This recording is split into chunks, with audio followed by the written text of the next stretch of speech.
right, guys, how we doing today? We're gonna jump in and we're gonna look at The Walking Dead, issue number 7.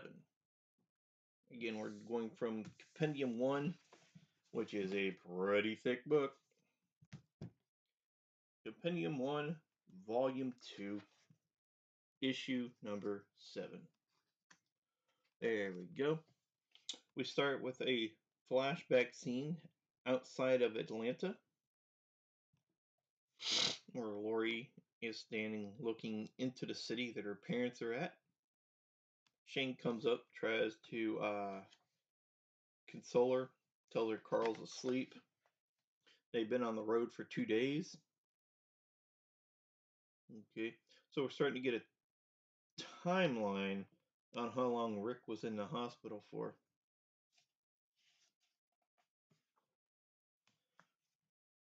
And Shane and Lori are talking. Lori's like, nobody could survive that, being in that city, because it's overrun. And Rick, 3 weeks, he's been in a coma. So we see that this has been 3 weeks after Rick got shot, thereabouts. And Shane says the hospital's the safest place for him. We can't help him. Puts his hand on Lori's shoulder. They embrace. And they, and they get it on.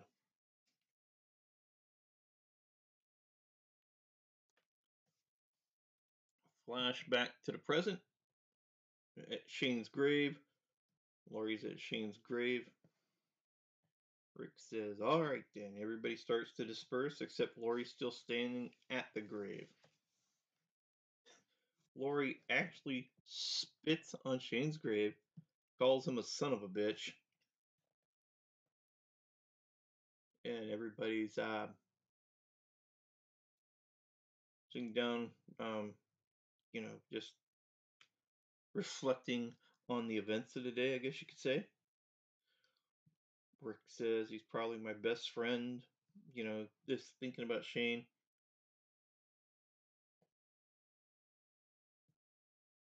Rick says he's going to hang back, let Lori catch up.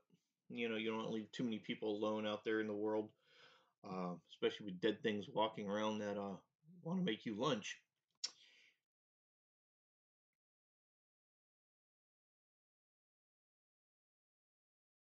And Dale comes out of the RV. Rick asks her how she's doing. It's going to be a while before she gets back to normal. Rick says, "Won't any of us ever be normal again?"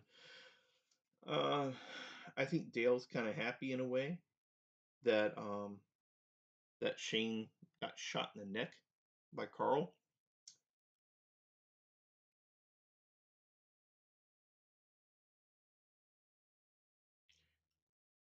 And Dale says he's ready to move the camp.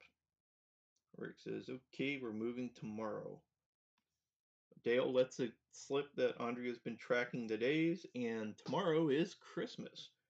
Rick kind of flips out and says, don't tell anyone, because he doesn't want to upset the kids who are probably upset enough by the events going on in the world. He says, let's just skip Christmas this year. Dale's like, okay, understood.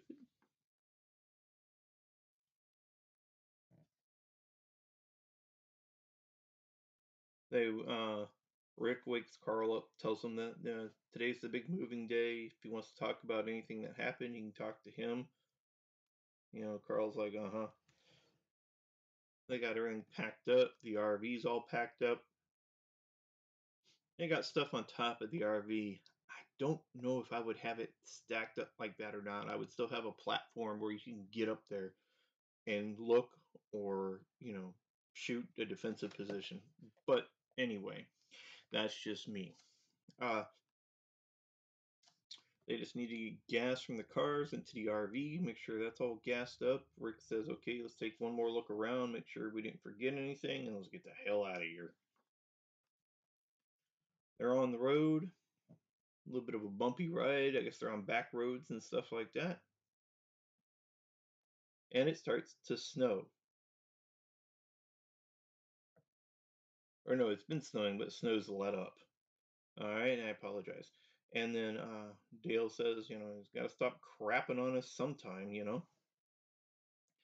We go to a night scene where they're trying to move cars off the road so they can proceed down the road. Um, they don't have to get it out of there completely, but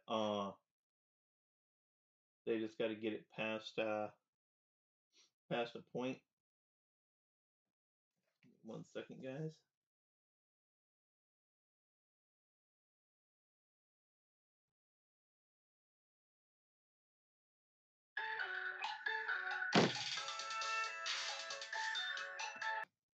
All right. Sorry about that little interruption. Phone call came through.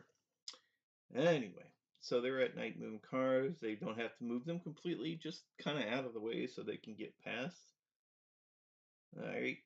And there must be a couple of cars in the way because then it's at night and it's snowing and there's zombies around. So what else can possibly go wrong? We got the frame here.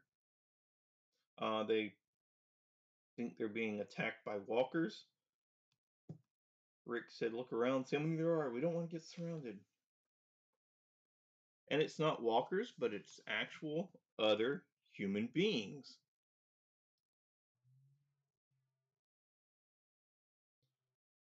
And the guy says that the guy apologizes for sneaking up on him.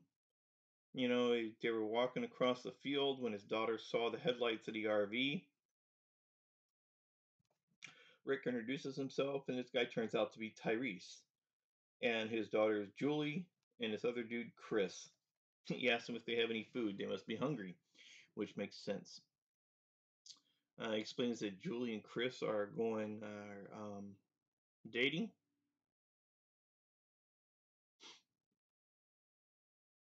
He said they had a pretty good setup before they ran out of food. It got cold, no heat, no fireplace, nothing, so they decided to go out on the road. Great. They say they haven't eaten in a couple days.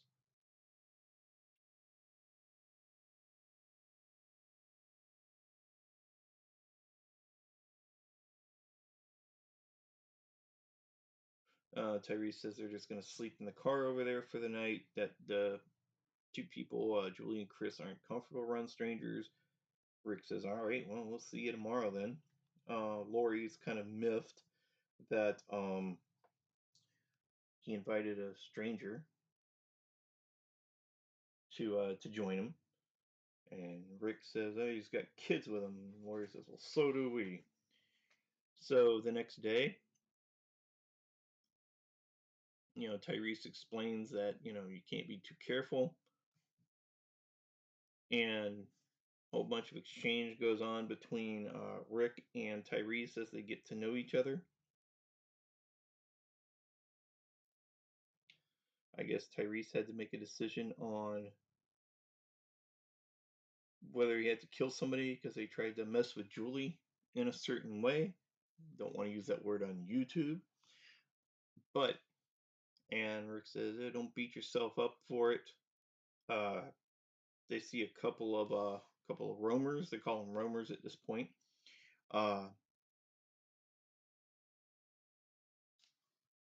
Rick explains their experiences in Atlanta.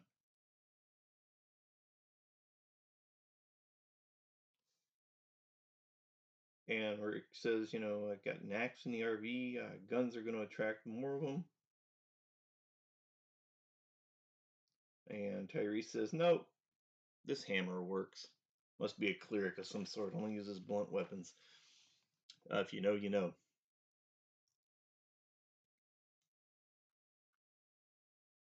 And they both come for Tyrese. Rick backs him up.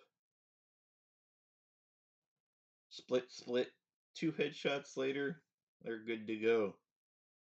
Rick says, we're fine. It's all under control.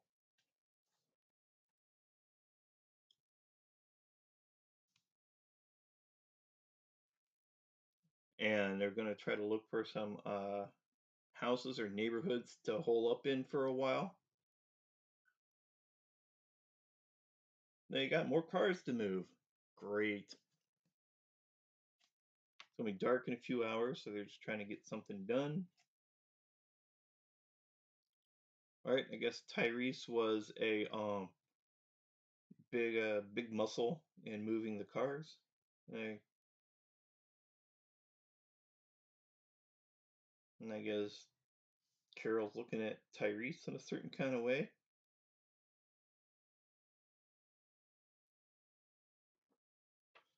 It's nighttime. They're building a camp. Tyrese is enjoying all the food that he's getting to eat. He says he hasn't eaten this well in weeks.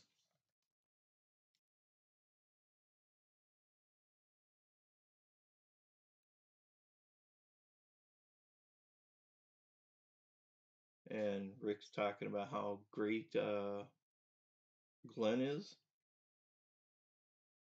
And, they're all talking around the fire. He notices Lori is standing off well away from the fire, towards the edge of the darkness there. Rick's, Rick, Lori? Is everything okay? And she tells Rick, no, Rick, I'm pregnant. And here's where issue 7 ends on a cliffhanger.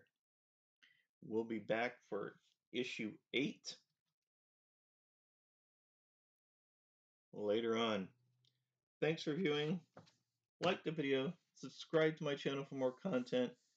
Thanks for viewing again. Our number of subscribers has gone up significantly since I started doing these reviews or recaps or whatever you want to call it. How about just having fun? How about if we say we're just having fun? All right, because that's really what we're doing here. All right, guys. Thanks for viewing.